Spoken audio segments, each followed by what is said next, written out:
Estou pronto. Sempre pronto, como eu dizia nos escoteiros. Sempre fiel. Nos escoteiros, hã? Não, isto quer dizer sempre fiéis. Não. Também convém.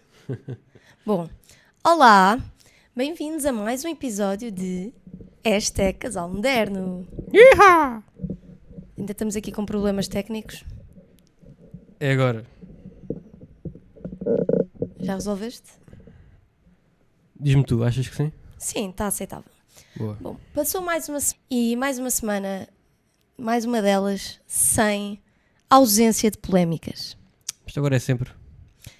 É sempre, mas cada vez polémicas mais profundas. Sim, parece que está a piorar em vez de melhorar. E, Não admira.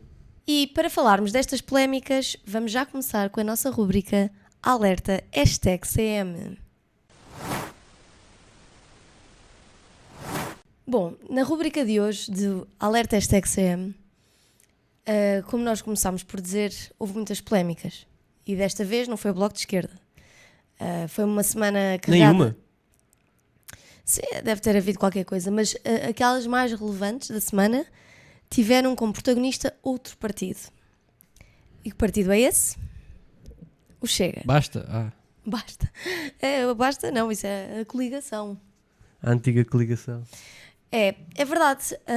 Aparentemente o Chega viu-se envolto em um enredo de polémicas. Foi literalmente uma a seguir à outra, depois da do Miguel Arruda, das malas, que, na minha opinião, pelo menos uma delas é bem mais grave do que essa, que é a da acusação do deputado municipal que foi acusado, foi exposto de, alegadamente, ter pago a um menor em troca de atos sexuais. E acho que até se viu as mensagens e aquilo é bastante evidente. Eu acho que não deixa grande margem para dúvida, alegadamente. Sim, alegadamente. Não sabemos quanto disto é que é verdadeiro, porque a única coisa que eu me lembro de ver foi a reprodução das mensagens num meio de comunicação social. Foi nas notícias, não sei Sim. em que canal. Um canal desses quaisquer.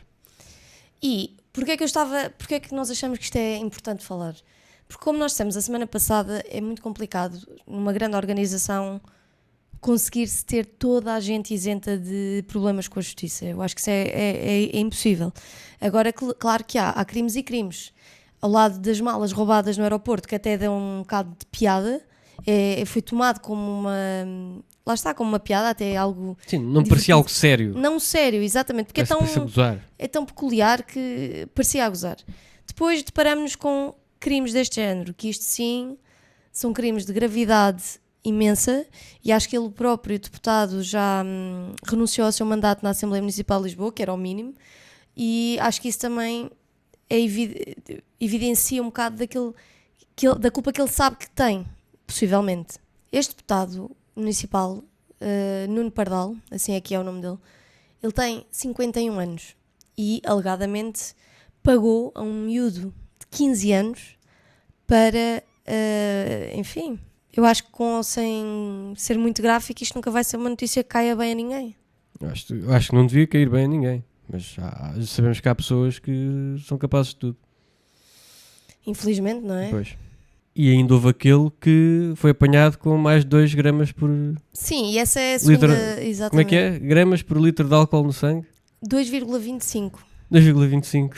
Portanto, é crime a partir de 1,2. Então ele Já estava está... quase no dobro. Que é quase que cometeu 2 crimes ao mesmo tempo. Que também é um perigo gigante. Quer dizer, 2,25, eu não sei se alguma vez... Como é que alguém consegue conduzir com 2,25? Não consegue, por isso é que se calhar ele também andava aos zigue-zagues e alertou, não é? Chamou a atenção. Se calhar estava só a fugir dos buracos na estrada. Pois, ou a dançar ao som da rádio, não é? Nunca fiz isso. Nunca. Sozinho no carro. E este também é deputado, só que é deputado do Chega Açores. Portanto, Outra vez? há qualquer coisa aqui com os Açores que não anda a correr muito bem. Não sei Mas se foi... quantos deputados é que o Chega elegeu pelos Açores? Não sei. Se calhar foi esses 2. Para aí. Mas este era deputado... pensei que também já fosse amigo do Arruda. Se calhar são Andasse amigos. por cá. Bem possível. Aquilo também... Pois, devem-se conhecer certamente. Devem conhecer-se, exato. E não também escapou esta semana mais uma grande onda de crimes e violência, principalmente em Lisboa e arredores, mas também em Lagos. E eu não sei como é que isto não foi abertura de telejornal, mas houve um assalto à luz do dia e sequestro num banco no Seixal. Isto há uns dias, durante esta semana. E eu não percebo como é que isto não abre telejornais. É porque é o quê? Já é assim tão normal Porque que já nem vale. roubar um banco no Seixal é só o povo a recuperar o dinheiro que os bancos roubaram. Portanto, está tudo bem. Se No faz Seixal, lembrar um certo camaradas. assalto ao banco na Figueira da Foz. Se é que estás De um fulano recordado. que recentemente faleceu. Sim, exatamente. É muito semelhante. Não sei, não percebo como é que isto não é notícia de abertura do telejornal. E neste mesmo dia deste assalto no Seixal, ao banco no Seixal, isto correu durante a tarde, mas durante a manhã houve um homicídio também em plena luz do dia, no meio da Amadora. Um tipo a sair do ginásio leva um tiro na cabeça e pronto. E é como estamos. Pronto, não é o dia-a-dia na Amadora.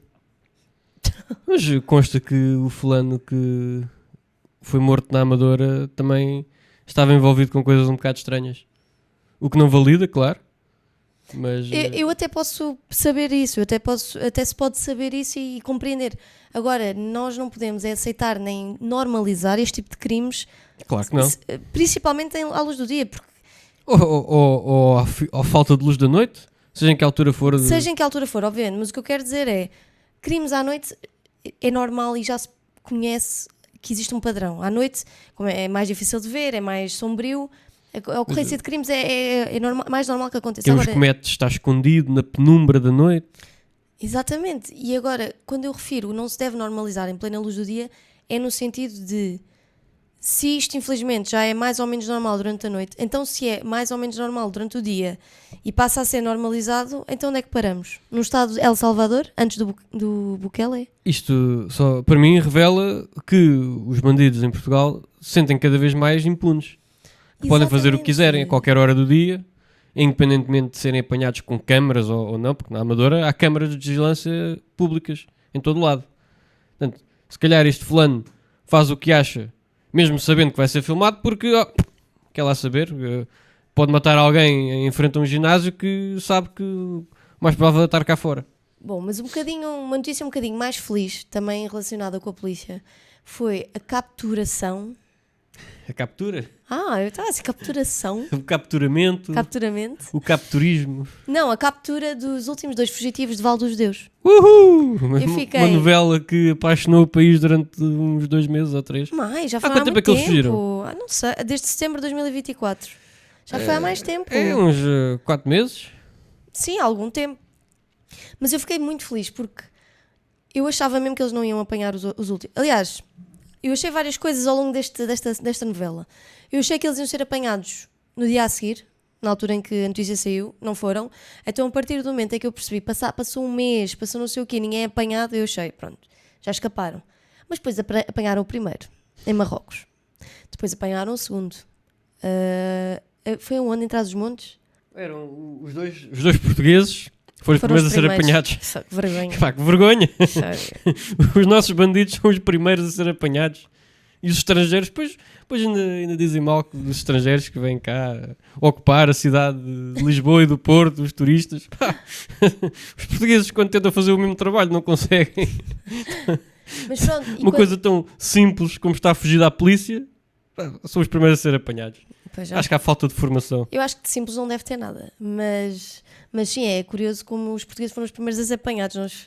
Enfim. Triste. Mas isto revela um trabalho muito eficaz da PJ. Fiquei muito feliz e dou mesmo graças a Deus por termos boa polícia em Portugal. Estas pessoas que tinham fugido eram... Aliás, eles estavam numa prisão de alta segurança. Portanto, eu não me sentia lá muito confortável em ter estas pessoas à solta. Não, até porque por isso acho que é um alívio, e devia ser um alívio para todos os portugueses, e não só portugueses aparentemente, porque eles já estavam no estrangeiro, mas deve ser um alívio para todos os que conhecem este caso saber que eles foram outra vez apanhados. Sim, um deles, acho que era o sul-americano, ele era argentino, não sei. Ou chileno, coisa assim. Acho que era argentino. Ele estava preso também por homicídio. Portanto, não é muito confortável sabermos que anda por aí homicidas em fuga, não é? Sim. Uma coisa é traficar droga. O risco associado é ser condenado por tráfico de droga, atenção. O risco associado à violência que nos pode atingir diretamente, se calhar é pelo menos a percepção disso é reduzida. Comparado com o homicida, Claro. claro que há todo uma quantidade de problemas que vêm de utilização e do tráfico da droga, mas ainda assim acho que é pior ter à solta um tipo que matou alguém. Mas eu gostei muito. Foi uma ótima notícia desta semana que passou. Sim, estamos todos mais contentes com a maneira como isso aconteceu e como acabou. Uma outra notícia que vamos aqui falar, que não é necessariamente uma boa notícia, mas é uma boa notícia na medida em que nos pode ajudar no nosso combate ao uso de drogas. Os casos de esquizofrenia triplicaram nos últimos 17 anos por estarem associados ao uso de cannabis. Aquilo que já pessoas do nosso espectro político andam a dizer há muitos anos e que eles diziam sempre, não, isso, a erva cura o cancro e faz bem à cabeça e ajuda a relaxar e não sei o quê. Bom, aqui está mais uma prova de que é bem pior utilizar drogas desse género em relação àquelas que já são legais. Tipo o álcool. Tipo o álcool ou o tabaco, não recomendamos o uso. Sim, de forma mais nenhuma. ou menos. Mas quando esses apologistas da marihuana e desse tipo de drogas estão sempre a comparar, a dizer que estão a ver, o álcool é pior, o tabaco é pior, faz mais mal, não é pior nunca, porque a utilização moderada, o tabaco a gente sabe que utilizar o tabaco ao longo da vida é muito mais provável uma pessoa desenvolver problemas a nível respiratório. Sim. Ou de pulmões.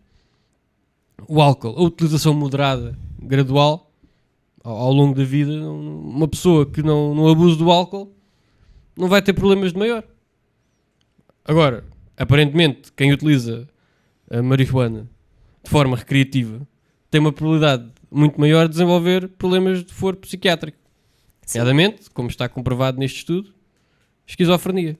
Este estudo, que aliás é o estudo de casos que foram diagnosticados nos últimos 20 anos, 17, associados precisamente ao consumo de cannabis. Portanto, não é pessoas que têm esse tipo de problemas, esquizofrenia, e depois, é sempre só associado a pessoas que têm um consumo regular, pelo menos, de cannabis. Mas é engraçado, não tem piada nenhuma. Nós falámos literalmente deste efeito do uso da cannabis naquele episódio em que aprofundámos o uso da droga e os efeitos que isso tem, e lembro-me de falarmos, lá está, que isto potencia casos de esquizofrenia, e este estudo veio só a comprovar aquilo que já se sabia em boa parte, e eu tenho pena que não seja também uma notícia mais amplamente difundida, porque não serve à agenda, não é? Sim, nós aqui não falamos à toa, nós aqui não dizemos coisas só porque nos apetece.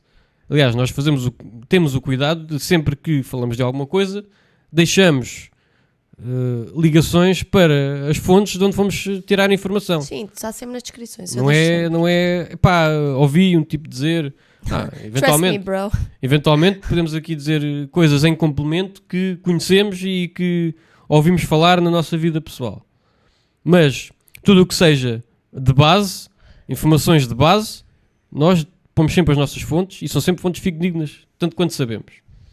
Portanto, isto é só mais uma confirmação daquilo que nós já dissemos. E infelizmente não é difundido o suficiente, porque há toda essa esquerda que se diz libertária, que pretende liberar tudo o que é mau para a sociedade, que infelizmente tem o monopólio da cultura em muitos casos. Felizmente isso está a mudar, mas ainda não mudou completamente, e continuam com essa ideia de que mano, vamos legalizar, vai ser muito bom para todos, Marijuana, Legal One, e ainda continuamos a aceitar isto acriticamente. Não nós, mas demasiada gente ainda aceita isto acriticamente, e infelizmente que isso está a mudar, mas não está a mudar depressa o suficiente para salvar mais vidas. Porque eu acho que as pessoas sentem uma espécie de pressão social de que se tu estás a impedir, porque a maior parte das pessoas que eu ouço com a opinião de legalizar a marihuana para usos muito específicos e não sei o quê, têm normalmente uma opinião constante no concerne ao nível da moderação. Por exemplo, abortos, mas até X semanas. Uso de cannabis, mas só um bocadinho. Ou seja, dão sempre aquela margem, porque de alguma forma devem se sentir julgados por estar a impedir ou a opinar contra os outros usufruir, entre aspas, com muitas aspas dessas utilizações. Sim, há muita gente que tem medo de ir contra a corrente. Porque lá está, a corrente, hoje em dia ainda, é achar que isso não faz mal, que é tudo bom, que cura o cancro até, que alguns apologistas gostam de dizer, que é uma patetice. Mas a maior parte das pessoas eu percebo que não seja contra, porque lá está, é como remar contra a corrente. Mesmo que a corrente esteja a levar para as cataratas e quando chegares ao fundo cais e morres. Eu acho que é mais confortável. Acho que é uma posição mais confortável tu não assumires uma posição muito forte como é a nossa, porque a nossa dá sempre asa a contradição. E se tu fores só assim um bocadinho a favor, também não te chateiam muito. Pois, é cool. Até porque a maior parte das pessoas, uma vez ou outra, já teve aquela experiência. E tal, eu já experimentei uma vez ou outra. Às vezes até mais que uma vez. E quando isso já não chega, passam para as outras. Mas como há muita gente que passou por isso e tem aquela coisa de, não quero ser muito hipócrita, apesar de depois quando nós fazemos estas apresentações de dados, parece que fecham os olhos, tapam os ouvidos, não querem muito saber, quando isto é real e é relevante, e infelizmente não é mais difundido. Pois é. Mas pronto. Lá está ela, a usar o seu conector favorito. É o meu conector favorito. Bom, acho que estas foram as notícias da semana que passou. Acho que deu para resumir bem as mais importantes, as mais relevantes, pelo menos na nossa ótica. E por isso vamos passar à próxima rúbrica, que é Memória de Elefante. Opa, não, eu já me tinha esquecido disso. Já disse que ia fazer enquanto não me esquecesse. Pois disseste, só que eu já me tinha esquecido disso. Por isso é que precisamos desta rubrica Memória de Elefante. Há tanta coisa a acontecer que uma pessoa depois esquece até das mais pequenas coisas corriqueiras do dia a dia.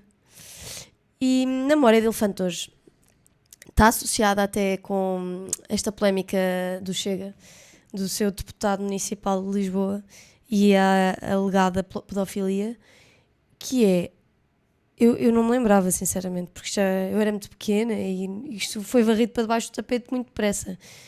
Que foi Ferro Rodrigues, o antigo antigo Presidente da Assembleia da República, foi constituído testemunha no caso da Casa Pia, no que dizia respeito a suspeitas de pedofilia. E o nome dele foi também envolvido, havia alguns indícios e suspeitas, e aparentemente ele foi ilibado de qualquer possibilidade de constituição de culpa por prescrição dos factos. Como é que crimes desses podem ter prescrição dessa forma? Não sei, eu tenho ideia que o caso Casa Pia foi no início dos anos 2000, não foi? Se não Foi. Eu lembro-me quando isso explodiu. Portanto, eu era um miúdo e eu lembro-me na altura, bem, claro que não havia, menos que eu tivesse conhecimento na altura, não havia, não era do conhecimento comum que pudesse haver estes casos de pedofilia encobertos e em larga escala, até metendo os políticos. Eu sei que houve nos anos 90, se não me engano, isto é antes do meu tempo, isto soube eu a posteriori. Sei que houve nos anos 90 ou foi nos anos 90 que foi, já posso estar a confundir as décadas, se calhar isto ainda foi durante o Estado Novo, que teria havido um círculo parecido de pedofilia ou de sexo por dinheiro com adolescentes nos anos 60. Aí é bem. Depois ficou conhecido como... já sei porque é que estou a pensar nos anos 90, porque foi nessa altura que fizeram uma série na RTP, que era o Ballet Rose. E quem gosta, não quem gosta destes temas, mas quem gosta de saber um pouco mais sobre os piores aspectos da sociedade portuguesa, tanto de agora como antigamente, é uma das séries de referência. É o Ballet Rose, que eu conhecia o nome de cabeça, mas não... Só há pouco tempo é que eu, a revisitar arquivos da RTP, é que fui lá ter. Fui lá parar, o Ballet Rose, espera, isto diz-me alguma coisa. E aí é que fui ver, fui investigar, e de facto tratava-se sobre um caso, não diria parecido, mas da mesma índole que este da Casa Pia. Certo, mas o que eu estava a dizer com a questão de eu estar a questionar se isto foi no início dos anos 2000, é que as notícias da prescrição dos factos que o ilibaram de qualquer possibilidade de culpa são tipo de 2007. Pois, porque isso, se bem me lembro, isso reportava alegados factos ocorridos bastante tempo antes. O quê? No início dos anos 2000 foi só quando aquilo se soube. Ok. Eu tenho ideia, agora posso estar a lembrar-me mal, mas eu tenho ideia na altura de se falar que o tipo tal, o motorista, que foi praticamente o bode expiatório para muitos daqueles bandalhos. O motorista teria estado, na altura que isto se revelou, nos últimos 20 anos antes portanto, do início dos anos 2000, 2002, 2003, o que é que foi? Portanto, durante os 20 anos anteriores, já estaria a participar nesses esquemas. Portanto, eu não sei se o prazo de prescrição será de 15 ou 20 anos, ou 25, mas ou seja, então só se descobriu no início dos anos 2000. E a minha questão é, os factos prescreveram porque lá está, passaram 15 ou 20 anos, mas se o caso só foi aberto em 7 anos ou 10, não devia haver uma recontagem? Eu não sei se há, se calhar há. É daquelas coisas, porque um caso, eu não sei se exatamente assim, mas na minha ideia, um caso não deveria prescrever se, quando a investigação se inicia, ainda não prescreveu os atos pelos quais depois faz a acusação. É um bom argumento, sim. Se a investigação começar posteriormente, pronto, enfim, não é? A ideia da prescrição é uma ideia mais antiga, que é para impedir que uma pessoa possa ser acusada e condenada injustamente por factos ocorridos há tanto tempo que é difícil encontrar testemunhas válidas. Bom, certo. Mas pelo menos, se vamos ter esta ideia das prescrições de crimes, pelo menos que essas coisas não possam prescrever quando se dá início à investigação, ou pelo menos à acusação. Se calhar foi isso, se calhar o problema foi que a acusação não foi feita logo, porque se foi investigando, e à medida que se foi investigando foram-se descobrindo mais nomes, mas alguns dos nomes que foram surgindo mais à frente já estavam abrangidos pelo período da prescrição. E portanto safaram-se. Pois, como foi alegadamente o caso. Pois eu não sei, eu não quero estar a acusar o senhor de ter feito o que quer que seja. O senhor. Não, é um homem, não é? Sim. Eu não quero estar a acusar de ter feito o que quer que seja. Eu também não estou a acusar, eu só estou a relembrar este facto. Mas se apenas foi ilibado completamente devido a uma prescrição... Sim. Pá, acho e que vai sempre deixar margem para dúvida. Exatamente. E é muito complicado, porque por um lado, se ele estiver totalmente inocente, é chato para a reputação, independentemente. Por outro lado, se ele não tiver nada inocente, é muito mau porque não foi feita justiça. Há certos crimes que não deviam ter prescrição. Sim, é um tema a abordar, eu acho. E nesta mesma onda de temas, vamos passar à próxima rubrica, que é duplos padrões.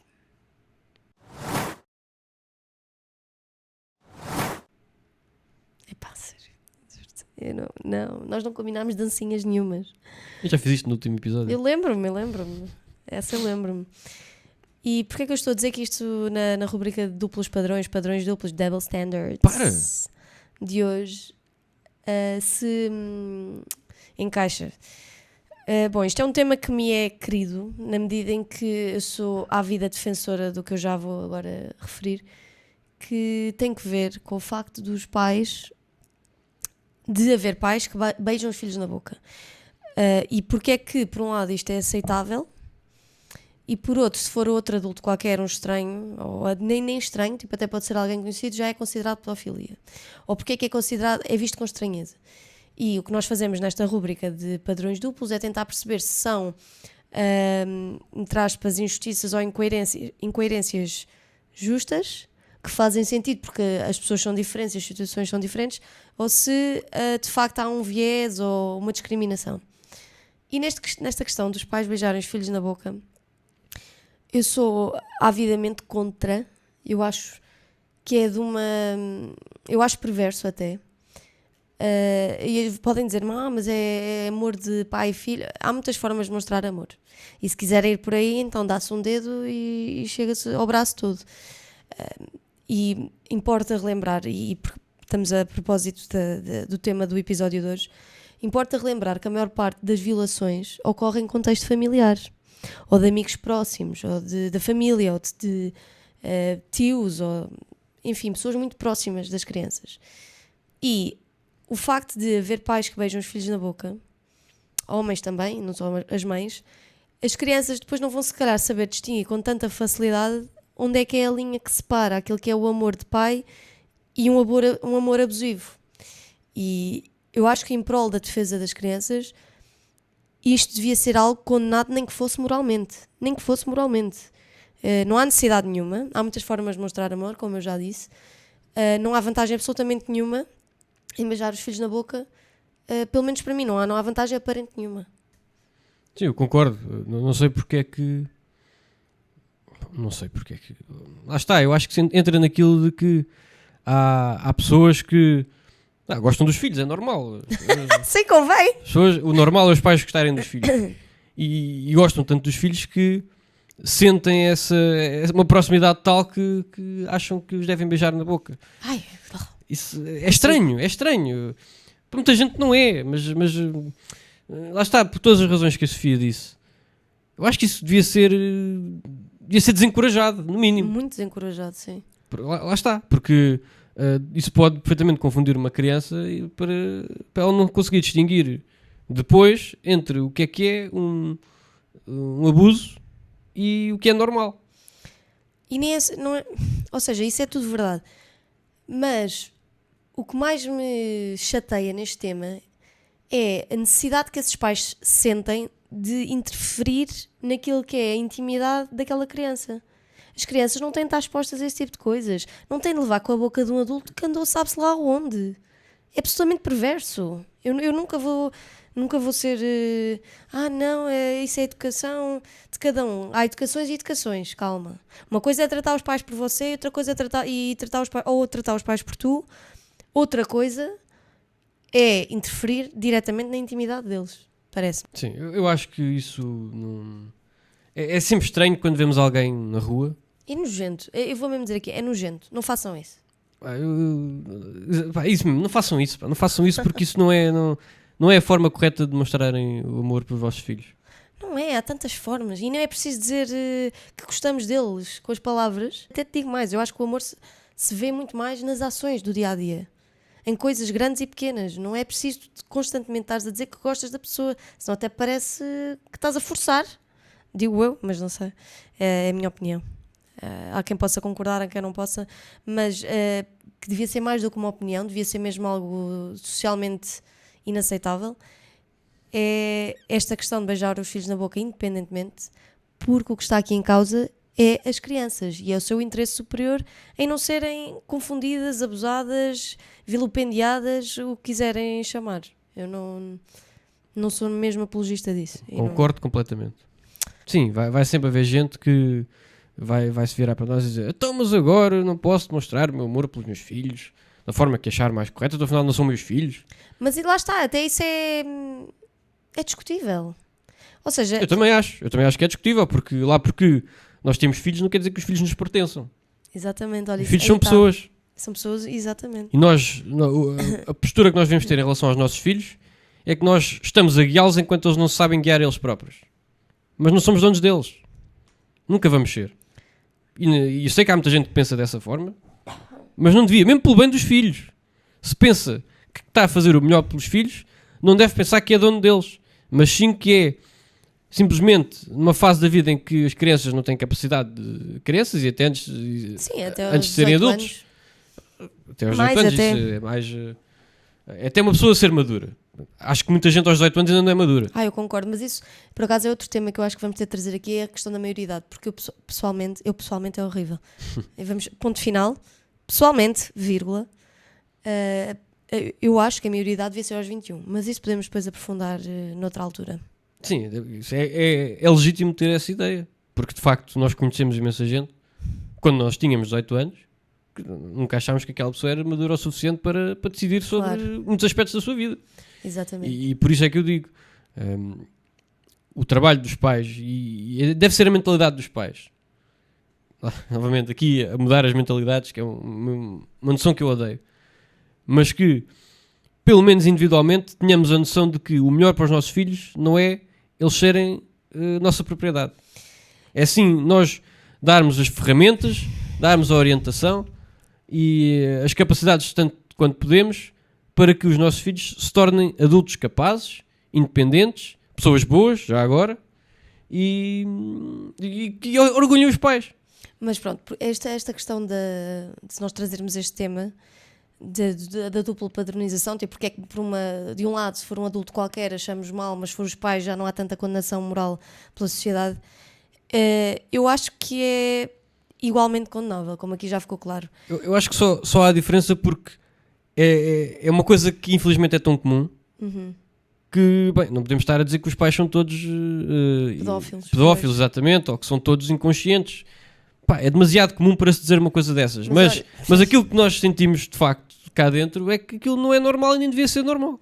Não, é que não há diferença absolutamente nenhuma. Em bom rigor, um adulto, se calhar um professor de uma criança de 5 ou 6 anos, o que eu quero dizer com a diferença é o ato de beijar na boca é exatamente o mesmo. Portanto, se consideramos um abusivo, porquê não consideramos o outro? Só por causa do elo? Até posso dizer o contrário. Eu acho que é ainda mais abusivo, porque estás a abusar da confiança daquela criança que aquela criança tem sobre ti. Portanto, para mim são ambos igualmente condenáveis.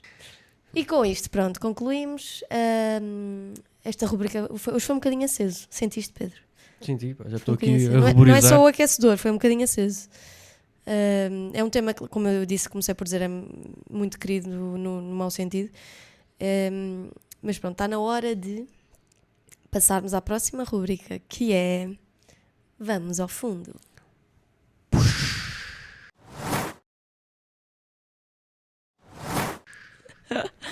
E na rubrica de Vamos ao Fundo de hoje, nós vamos aprofundar algumas das Executive Orders, dos decretos presidenciais, ordens executivas que Donald Trump tem emitido desde o início do seu mandato. O renovo presidente dos Estados Unidos. Sim, o renovo, exato. E eu estou muito entusiasmada porque tem havido imensas medidas que eu quase que sinto como um alívio. Tipo, finalmente estamos a chegar a alguma normalidade, a retomar alguma normalidade. Vejo uma luz ao fundo do túnel e pronto, vamos aprofundar aqui algumas. Eu selecionei aqui algumas para debatermos, Pedro. Bem, a única coisa má dessa luz ao fundo do túnel é que a luz ao fundo do túnel pode só durar um mandato presidencial. Sim, sabes lá se não vem outro a seguir, se uns democratas que ganham em 2028 e voltam a instaurar tudo o que é a estupidez. Eu quero acreditar que o coletivo vai receber estas novas alterações ou seja, que o efeito dessas alterações seja benéfico para a vida deles e eles reflitam sobre isso. É a minha Talvez esperança. a moda, durante os próximos 4 anos, passe a moda de certas estupidezes. Passe Mas finalmente. É que é mesmo isso. Há muita coisa aqui que é moda. E algumas destas que vamos agora falar, eu acho que têm exatamente a ver com isso. Sim, que é repor algum tipo de racionalidade, claro, às instituições públicas face a essas modas ridículas. Sim, exatamente. E uma dessas que eu agora vou começar por te ler é sobre Donald Trump assinou uma ordem executiva que basicamente baniu e proibiu atletas biologicamente homens. Mas homens. Exato, não importa o que vão cortar ou acrescentar ao corpo, são homens. Exato, os trans atletas, homens, de participar nos desportos femininos. E como tu estavas agora literalmente a dizer, porque se tratam de homens, não venham, Sim, não há homens. margem para dúvida. Eu queria falar um bocadinho sobre isto porque lá está, isto foi uma grande onda de moda. Eu acho que o nível de propaganda que foi preciso para convencer uma geração inteira que é possível sermos aquilo que não dá para sermos porque está definido geneticamente e biologicamente. O nível de propaganda que foi preciso para isso, para convencer as pessoas de que se não aceitarem qualquer auto-identificação, então estão a ir contra essa pessoa, é abismal. E porquê é que é importante esta medida do Trump? Eu tenho ideia que uma das coisas que se fazem nos hospitais psiquiátricos, em que temos lá pessoas que têm uma visão errada sobre eles próprios, seja qual for. Há pessoas que pensam que são os reis do mundo, há pessoas que pensam que conseguem respirar debaixo d'água. E uma das formas de tratar, ou pelo menos de lidar com essas pessoas, é precisamente não validar esse tipo de ilusões. Ora, porque é que num contexto como um hospital psiquiátrico não se tenta validar essas ilusões, mas fora dele, aliás, faz-se o contrário, que é não só validar, como afirmar e obrigar publicamente toda a gente a fazer o mesmo em relação a certas ilusões. Portanto, uma mulher dizer que é um homem dizer que é uma mulher, que são ilusões, isto é problemas Eu acho psiquiátricos. que isso tem, ou seja, isto já foi desconstruído N vezes. Repara, eu não posso dizer que me identifico com alguém, como alguém negro. Como é que eu me posso identificar? Porque não? Posso. No mundo da fluidez, isto é tão absurdo que eu posso dizer, eu sou asiático. Mas é que, por exemplo, uma coisa é homens femininos e mulheres masculinas. Isso sempre houve e sempre vai haver. Mas isso não lhes retira a natureza intrínseca, que é o facto de serem homens e mulheres. Tu consegues Diz sem ver medo. ao longo da história que havia os homens ditos normais e havia também homens mais femininos, mas não é por isso que eles de repente queriam mudar de sexo. Aliás, houve uma experiência, tu de certeza conheces, que foi nos Estados Unidos, que foi com 2 gêmeos, e que um deles foi basicamente cobaia, sem os pais saberem, de uma experiência de um médico nos Estados Unidos, onde lhe o mutilaram e com 5 anos disseram, tu agora és uma rapariga. E o que é que este médico queria provar? Que o género era uma coisa socialmente construída e não estava associada ao sexo. A conclusão desta criança foi que cresceu, entre aspas, a achar que era uma rapariga. Quando se apercebeu que não era o caso, tentou voltar a ser homem, mas nunca mais teve uma vida normal, como podes calcular. E infelizmente, ao fim de uns anos, ele tinha 30 e pouco ou 40, acabou com a sua própria vida. Porque não foi completamente, ele sim, vilipendiado. Completamente. Isso também me faz lembrar um caso que até foi bastante recente, de um homem dizer que era uma mulher, que foi ao ginecologista em França. Pois foi. O ginecologista, claro que recusou-se a atender, porque não se trata de uma mulher, e não é que o homem a fazer que era uma mulher foi-se queixar, já não sei se foi ao hospital ou à ordem ou o que é que foi, e o ginecologista foi suspenso por não querer tratar um homem por coisas que um homem é impossível ter. Um homem não tem um sistema reprodutor feminino. Sim, que digam o que disserem, reparem. É como eu estava a dizer, não há mal nenhum em as pessoas. Por exemplo, Marias Rapazes sempre houve. E não foi por isso que houve uma ilusão coletiva de que não, afinal temos de ser do outro sexo. Eu acho que isso é super perigoso. E isto também relaciona com a segunda medida que eu te vou aqui citar, que Trump assinou, que tem a ver com a proibição de transições de género a pessoas com menos de 19 anos. Acho muito bem. Eu acho que é no mínimo razoável. Claro. É assim, claro que aquilo que um adulto faz no seu perfeito juízo e entender, ninguém tem muito que ver com isso, embora eu continue a achar muito perigoso. Sim, acho que mesmo os adultos deviam estar mais informados e não tão sujeitos à propaganda estúpida. E quando tomam decisões desse género, não devem fazer de ânimo leve ou só porque está na moda. Porque isso vai-lhes dificultar imenso a própria vida. Mas aí é que tu tocaste no ponto-chave. Moda. Moda. E eu acho que isto só vai acabar quando a coletividade deixar de dar essa importância às pessoas que querem a atenção nesse sentido. Sim, ou seja, quando as vale pessoas... que as modas passam todas. Está bem, mas esta já dura há 10 anos. Pois, há modas que demoram a passar. Esta está difícil de passar.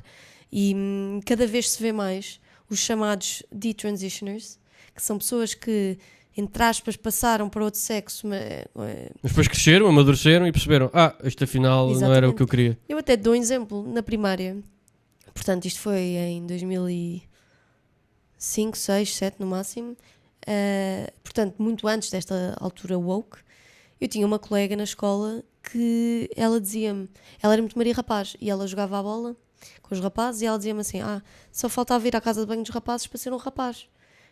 E não achei aqui nada daquilo, pronto, é uma opinião, pronto, está bem. Hoje em dia, ela é das raparigas mais femininas que eu conheço. Continua a ser Maria Rapaz no sentido que joga desporto, não sei o quê, mas ela é muito feminina, e eu acho que se ela tivesse dito isso nesta época, hoje em dia... Já tinha uma data de médicos que ganham com isso, médicos sem escrúpulos que ganham com isso, a dizer, agora tem que fazer tratamentos hormonais para se transformar num rapaz. Para não falar dos efeitos que essas hormonas têm ao nível da fertilidade, da estabilidade emocional, do desenvolvimento do cérebro. Isto é... Olha, eu nem tenho palavras. Uma pessoa que é um bocadinho fora do normal, se é logo sujeito a um tipo de, como chamam, terapias afirmativas de género, que é uma forma muito bonita de se dizer abuso de menores, por outras formas. Antigamente, deixava estar e depois passava a fase ou passava coisa e depois era uma pessoa adulta, normal, formada, com as suas características próprias, mas sem ter passado por um processo de automutilação. Eu acho que... Só que o problema é que hoje em dia basta, se tiver pais que não pensam como deve ser, a achar que, bom, então, como o meu filho de 7 anos disse que gostou de brincar com uma boneca, agora tenho que transformar numa rapariga. Isto é outro tipo de abuso que se faz sobre as crianças. Completamente. Isto é completamente. Parece-me novamente, e isto volta àquilo que estávamos a falar ainda há bocado, que como é que há pais que acham que o melhor para uma criança pequena é despejar logo um cocktail de hormonas em cima. Isto só é possível em pais que acham que são donos dos filhos e querem usar os filhos como uma forma de ascender socialmente. De género, estão a ver como eu sou uma pessoa moderna? O meu filho disse que era uma rapariga. Olha, se calhar nem disse que gostava de bonecas e agora vou transformar numa rapariga, o meu rapaz. Eu acho que isto foi tão romantizado. E É isso. E é isso que é grave. Foi romantizado. Imagina. Como é que uma porcaria destas é romantizada? Romantizável. Não é desejável uma pessoa não se sentir alinhada consigo mesma. É o oposto do desejável. Uma pessoa deve querer sentir-se bem.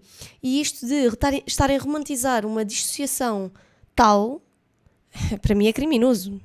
Eu também diria que é criminoso quem invalida e quem faz por tentar afirmar essa realidade alternativa que não tem base na realidade. Eu acho que há outra coisa que as pessoas se esquecem, não tanto nas crianças, porque na puberdade é muito mais evidente a oscilação hormonal, o corpo passa por muitas mudanças, a cabeça também. É só normal durante a adolescência haver confusão. Mas todo o tipo de confusões, estamos a descobrir o mundo, de repente começamos a refletir sobre os temas, a pensar sobre nós próprios, a descobrir coisas novas, a descobrir um mundo novo. E por ser uma altura tão vulnerável e oscilante, é que não se deve tomar decisões permanentes. E isto até se estende, se calhar, lá está, até aos 21 anos. Porque isto são decisões permanentes. E as pessoas não estão a projetar os efeitos que isto pode vir a ter na sua vida e no futuro. Sim. As crianças e adolescentes não são conhecidas pela sua capacidade de análise de perspectiva. E por isso é que não votam. Essa é uma das razões para não votarem. Exatamente. Por isso é que os partidos de esquerda gostam que se baixe a idade de elegibilidade eleitoral. Precisamente para apanhar os miúdos que ainda são mais maleáveis e que não têm essa tal capacidade de análise de perspectiva. Mesmo aos 18 anos muita gente não tem. Mas enfim, tem que se arranjar um momento de charneira. E o momento de charneira hoje em dia é aos 18 anos. Provavelmente até deveria ser mais tarde. Mas para eles, para apanharem os miúdos ainda mais, ou com uma noção ainda menor do que é o mundo e como é que ele funciona, para ver se os enganam, para votarem neles, tentam mudar e baixar a idade de elegibilidade eleitoral. Sim, o LIVRE queria fazer isso para 16 anos. Claro, ridículos, obviamente. Absolutamente ridículos. São mesmo putos que não percebem nada da vida é que votariam à esquerda. Exato. E adultos que o fazem são adultos que ainda são crianças da cabeça.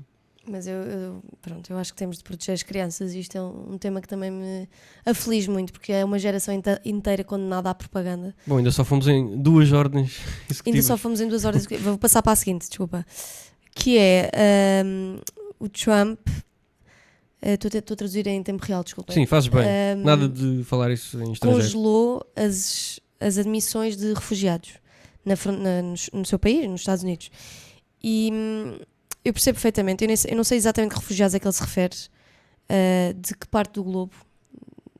Não será do México, eles não têm refugiados, não é? Seja de onde for. Muitos desses refugiados não são refugiados coisa nenhuma. São migrantes económicos que tentam, através do estatuto de refugiado, conseguir ir para onde querem. Que é para onde... percebe-se que eles queiram ir para onde há mais oportunidades, onde o trabalho paga mais, não sei o que mais. Mas isso é tudo válido. Exato, as pessoas podem ter essa aspiração, é normal, acho que até é humano.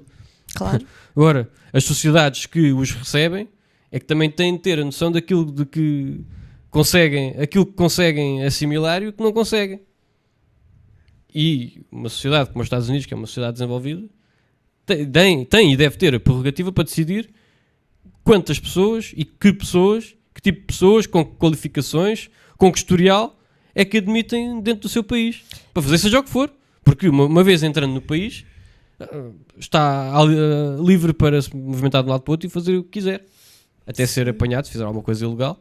E porquê é que eu também trouxe esta notícia? Para não me acusarem de dizer trouxe, que está muita polémica em volta disso. 50-50. Não, eu digo trouxe, eu sei conjugar os Metade verbos, das muito vezes. obrigada. E também sei dizer possamos e tenhamos.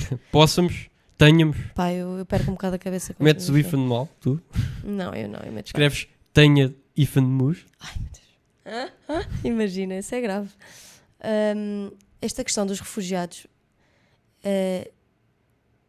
eu acho que Portugal devia adotar também uma postura realista em relação a isto, que é o nosso Estado Social já pouco ou mal dá para os portugueses.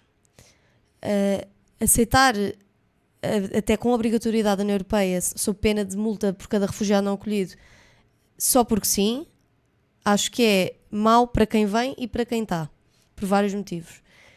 Ainda assim, a aceitar refugiados, diria eu que são prioritários, aqueles que vêm de países com ligação histórica a Portugal, nomeadamente Moçambique. Agora até podemos considerar que os que se calhar os que vêm de Moçambique no meio daquela quase guerra civil são uma espécie de refugiados também. Sim, nesse caso eu aceitaria a definição de refugiado. Eu também acho que faz muito mais sentido, nós saberíamos acolhê-los muito melhor, eles próprios iam sentir-se muito mais em casa, Claro. do que refugiados de qualquer parte do mundo só porque sim. Outra questão nesta questão dos refugiados, que é, quando se vê, por exemplo, não só nos barcos, mas mesmo quando chegam cá, a maior parte são homens, não vêm famílias. Não há mulheres refugiadas. Pois, só há quase homens refugiados, se calhar. Não, até pode haver, mas o rácio é muito desproporcional. E Mas sabe que não são refugiados coisa nenhuma, são migrantes económicos. Porquê é que vêm os homens? Os homens vêm trabalhar para aqui, se tiverem famílias no seu país de origem, o que ganham aqui e conseguem guardar a mais, mandam para lá. Pronto.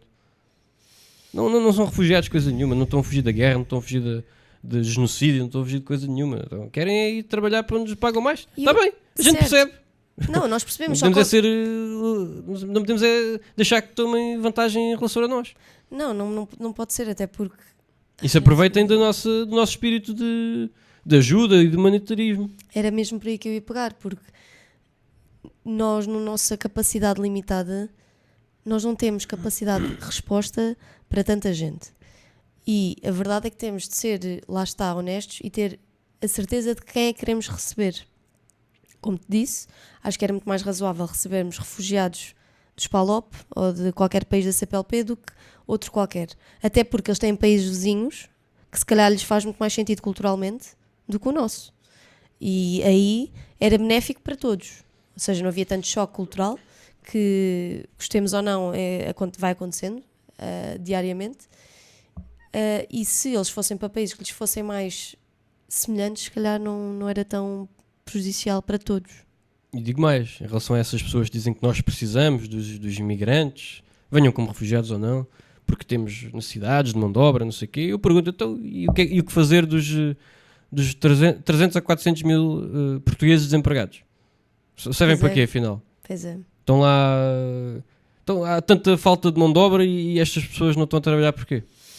Isso é outro tema. Temos de aprofundar porque é que há tantos desempregados em Portugal e no que é que eles são formados ou que formação é que têm para perceber porque é que não estão empregados ou se não há oferta na área deles, não sei. Isso também é uma coisa muito interessante para ver, mas esta questão de... Não, temos os desempregados às centenas de milhares e não, tem é de vir mais imigrantes. Sim. Com todas as consequências que daí advêm. É isso. Próxima ordem. A próxima ordem. Eles criaram um fundo, Wealth Fund, um fundo, não quer dizer de riqueza, mas um fundo de soberano, um fundo soberano. Portugal devia ter, há anos. Isto é uma das maiores faltas de planeamento estratégico em Portugal. Concordo plenamente. Revela com o facto de nós não termos um fundo soberano. Um fundo de investimentos soberano. Ou um fundo de pensões soberano, seja o que for.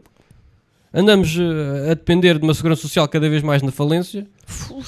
E não usamos, ainda por cima, nos últimos anos tivemos pela primeira vez em não sei quantos, um século, por aí, excedentes orçamentais. Um século não, mas em meio século. Excedentes orçamentais e o dinheiro, em vez de se aplicar num fundo soberano, ou no fundo de pensões, seja o que for, algo que usamos o dinheiro agora para garantir que no futuro o nosso sistema de segurança social não vai à falência de vez. Ou até para fazer investimentos em várias partes do mundo, ou dentro de Portugal, ou na Europa, seja onde for. O facto de não existir só revela que os nossos governantes não conseguem pensar mais de 4 anos à frente. Pois, mas o sistema também está construído para isso, não é? Também só escolhem os piores. Eu concordo com o que estás a dizer. O Fundo Soberano serviria também para nós podermos ter alguma margem de manobra. Porque aí, se calhar, não podíamos dar-nos ao luxo de não depender tanto de certas exigências. Claro que eu não sei se isto vai acontecer nos próximos 10 anos, mas... Bem, nós temos um exemplo a nível europeu até. Claro, vão dizer, isso é porque eles têm ganham uma data de dinheiro com o petróleo, então utilizam o dinheiro do petróleo para fazer o que querem, que é a Noruega. A Noruega tem o Fundo de Investimento Soberano, aliás, de todos os fundos de investimento do mundo, que tem a maior acumulação de riqueza. Pois é. Portanto, os noruegueses, está bem que têm aquela vantagem gigante de recursos naturais que nós não temos. E a maior parte dos países não tem. Mas usaram-no bem. Usaram-no bem e agora, os noruegueses, se de repente deixar de haver, se a segurança social de repente deixar de ter dinheiro, os noruegueses conseguem pagar as pensões durante... Os noruegueses não deixam de conseguir pagar pensões durante anos e anos. Basta usarem o dinheiro do Fundo Soberano. Pronto, nós explorámos agora um bocado 4 medidas que o Trump já ordenou. Aprofundámos um bocadinho em cada uma delas. Podemos até voltar a isto mais tarde. Com a quantidade que tem sido aprovada, Exato. Isto, dá mesmo para... que falemos de 4 todas as semanas, não é suficiente. Exatamente. E vamos Portanto, então... esse país também não é assim tão importante. Portanto. Vamos então passar ao momento de descompressão.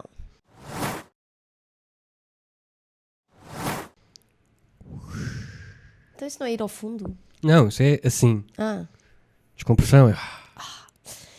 E no momento de descompressão de hoje é muito engraçado. Vai ser um bocadinho diferente. Bom, eu tenho um histórico de ir a quizzes e ficar em primeiro. Mas nós recentemente... Histórico, isso não aconteceu só uma vez. Não, eu fiquei em primeiro em 3 quizzes. O primeiro quiz... Agora eu também vou a ver isto pela primeira vez. Não vais, já contei, homens. Quando eu andava no 11º ou no 12º ano, houve um quiz de cultura geral na minha escola e aquilo era individual. E pá, eu decidi participar, já não sei porquê. E antes do quiz, eu e uma amiga minha, na altura, estávamos na biblioteca só a ver coisas simples, tipo algumas capitais, não sei o quê, porque eu não sabia o que é que ia surgir, obviamente. Esta já ouvi. Esta já ouviste. E nós, tipo, olhámos para o Chipre e, tipo, a Nicósia, que palavra tão estranha, não sei o quê, capital estranha. Então fomos lá para o quiz, nananã. Eu já estava a ganhar, à frente de toda a gente, mas perguntas normais, não me lembro, tinha a ver com, lá está, a cultura geral. E a dada altura, uma colega minha, que depois foi minha colega de turma uns anos mais tarde, tipo, aponta o dedo e diz qualquer coisa, ela fez não sei o quê, portanto deve perder os pontos, tipo, a chibar-me, basicamente. E eu, tipo, pronto, ok, mas eu não sabia. E ela, tipo, mas podias ter lido antes. Eu, pronto, está bem. Então os professores um bocado tristes, tipo, ok, tiraram-me os pontos todos. E? Tiraram-me os pontos todos. Eu, pronto, ok. Então lá continuámos no quiz. E continuei a acertar, não sei o quê. E na última pergunta, o que é que foi? Era, tipo, qual é a capital do Chipre? Para mim. E eu, Nicósia. E ganhei! E fiquei em primeiro, outra vez perdi os pontos todos a meio e ganhei ainda assim. Enfim, ficaram muito furiosas, como podem calcular. O segundo quiz que eu ganhei foi já em equipa, ou seja, eu não dei as respostas todas, mas ajudava, e eram 3 rondas. No final da primeira ronda, a minha equipa estava em penúltimo, e éramos para aí 20 equipas, e no final da terceira ronda, que era a última, ganhámos, ficámos em primeiro. Épico, épico, épico. O terceiro quiz... Este já envolve o Pedro. O terceiro estava presente. Portanto, acho que é um fator de diferenciação. Era o facto de Pedro estar presente. Nós fomos a outro quiz de cultura geral, mas este já somos crescidos. Eu já andei no secundário há muitos anos. E fomos a um quiz de cultura geral, eram 30 perguntas, éramos uma equipa de 4. E o Pedro, de facto, acertou a maior parte das perguntas. Eu sabia meia dúzia, ele sabia muito mais. E nós chegámos ao fim, aquilo eram 15 equipas. Então, os organizadores estavam a dizer... por ordem crescente, quem é que eram os vencedores. Em 15º lugar ficou a pessoa... Nós nunca mais ouvimos o nome da nossa equipa. Nunca mais ouvimos o nome da nossa equipa. Ele estava a dizer, em 15º lugar, tal. X. Em 14º, tal. E nós nunca mais ouvimos o nosso nome a pensar, é esta, nós vamos conseguir ganhar. Acertámos imensas, vamos conseguir ganhar. E como é que aconteceu? Chega ao segundo lugar, ele diz assim: a segundo lugar, bom, não há propriamente segundo lugar, há 2 primeiros lugares empatados. Que era a nossa equipa. Nossa equipa e uma equipa que era só velhos. Eram só velhos. Era só cotas, tirando lá um que era Mais jovem. Mas depois esse gajo veio ter connosco e disse: estão a ver porque é que eu trouxe os velhos? Pois Estão a ver porque é que eu trouxe os foi. velhos? Mesmo Para nos fazer sentir. para meter o dedo na ferida. Isto porquê? Como é que isto acabou? Ora, empatados não podia ser, tinha que haver um vencedor. E o organizador do quiz fez uma pergunta e a pergunta foi: tínhamos de dar um número de estimativa, qual é a idade do Presidente da República? O Sr. Marcelo Rebelo de Sousa. E nós tipo. Pá, e não é que o rei dos velhos tinha lá um cota na equipa que tinha sido colega de faculdade do Marcelo, sabia a idade dele e eles acertaram e nós falhámos por um ano. Pá, sério, não há direito. Então perdemos e não ganhamos o prémio. Mas nós vamos voltar àquele quiz e vamos rebentar com aquilo. Vais ver. Agora estou picado para ganhar isso. Eu também muito picado. Ficámos em primeiro, empatámos com a única equipa de velhos. Era a única equipa de velhos. Pronto, e para te alegrar um bocadinho, eu trouxe Alegra-me. aqui um mini quiz. Vais fazer um quiz agora? Sim, mini. É rápido. Bom, tenho que acertar. Senão isto vai ser mau para a minha reputação. Pois eu também acho que vai, e eu não vou editar. Oh, A teu não. favor. Bom, pergunta número 1. Queres com opções de resposta ou não? Vamos ver. Primeiro faz a pergunta e depois eu isso. digo se quer ou não opções. De quem é a famosa frase penso logo existe? René Descartes. Acertaste. Muito bem. Ah. Qual o maior e o menor país do mundo? O menor é o Vaticano e o maior é a Rússia. Está certo! Fogo! Muito bem. Fogo, até parece que eu li, mas Não, não ele li. não viu nada. Ele não viu nada. Não li. Fui eu que fiz isto, ele não viu nada. Qual é o livro mais vendido no mundo a seguir à Bíblia? A seguir à Bíblia. Yeah. Eu posso dar opções, se quiseres. Se Ah. calhar aqui vais querer opções. Dá-me opções. Ok. Vou dizer as que estão aqui. Espera, antes de dizer as opções, o meu instinto foi dizer um dos Harry Potters, mas dá lá as opções. Ok. A. Senhor dos Anéis. B. Dom Quixote. C. O Pequeno Príncipe. D. Harry Potter. Será que é o Harry Potter? Epá. Diz lá outra vez, os primeiros. Ok. É Senhor dos Anéis, Senhor dos Anéis, Dom Quixote, Dom Pequeno Quixote, Príncipe Pequeno Príncipe. e Harry Potter. Pá, o Dom Quixote não deve ser. Diria que não é. Senhor dos Anéis também não é assim muito mainstream. Epá, entre o Pequeno Príncipe e o Harry Potter. Tan, tan, tan. Epá, eu vou manter a minha opção de instinto que era o Harry Potter. Está errada! Ah. Era o Dom Quixote. O Dom Quixote, o Sim. quê? Pelo menos no site que eu vi. Ei, o Dom Quixote, logo o primeiro que eu... E tu assim, Dom Quixote não é de certeza. Vai ter muita Ei, piada. horrível. Bom, última questão do nosso mini quiz de hoje. Qual é a nacionalidade de Che Guevara? Eu acho que a maior parte das pessoas diria cubano, mas ele não era cubano. Queres Ele que eu dê era- as opções? São todas sul-americanas. Sim, eu tinha ideia que ele era chileno. Ou argentino. Era algures do sul da América do Sul. As duas opções, tens lá Chile e Argentina. Aham. Então, Che Guevara. Epá, por ordem de tamanho vou dizer... Epá, mas alguma coisa me diz que é chileno. Vou arriscar no Chile. Está errado. Era argentino. Yeah, era Bolas. argentino. E chileno não era uma opção, eu inventei. Aldrabona. E o Harry Potter também não era uma opção, eu inventei. Aldrabona 2. Eu fui enganado. Pronto. Eu dei-te a resposta certa na mesma, nas opções. Mas pronto. Epá, fogo. Não foste enganado, devias saber.